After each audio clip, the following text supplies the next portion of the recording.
Hello cricketers, ఇవాళ మన ground లో జరగబోయే కౌంటీ మ్యాచ్ ఎవరికో తెలుసుకుందాం పదండి. కౌంటీ ఏంటి? విజయవాడ సీనుకి తిరుపతి జావేద్కి 68 రన్స్ 5 overs. బౌలింగ్ కి తిరుపతి జావేద్, బ్యాటింగ్ కి Vijayawada Seenu. 30 ball 68 runs to win. First ball crease నోబు ఆఫ్ స్టంప్ మీదుగా 2 పరుగులు. తర్వాత keeper catch, first wicket gone. Long off మీదుగా గాల్లోకి బంతి, ఇట్స్ ఏ బౌండరీ. ఈసారి ఓపర్ కట్ ద్వారా మరొక బౌండరీ. తర్వాత బంతి లాంగ్ ఆన్ మీదుగా 6 కొట్టాడు సీను. జావేద్ నుంచి చక్కటి బ్లాక్ బంతి. ఆ తర్వాత పుల్ షాట్ ద్వారా మరొక 6. వెంటనే తర్వాత బంతే బౌల్ చేశాడు జావేద్. 6 balls 26 runs. కొట్టేస్తాడా? కొట్టలేడు. ఆఖరి 6 బంతుల్లో 26 పరుగులు. ఫస్ట్ బంత్ స్ట్రైట్ గా బౌండరీ. 5 బాల్లకు 22 పరుగులు కొట్టాలంటే 6 కొట్టాడు సీను. 4 బంతుల్లో 16 పరుగులు కొట్టాలంటే క్రీజ్ నోబ్ 2 runs. 4 బంతుల్లో 14 పరుగులు అంటే మళ్ళీ లెగ్ స్టంప్ మీదుగా బంతి 3 పరుగులు. 3 బాల్లకు 11 పరుగులు అంటే బ్లాక్ బంతి.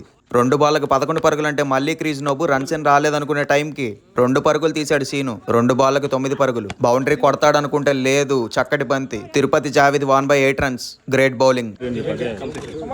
Do follow and subscribe county cricket.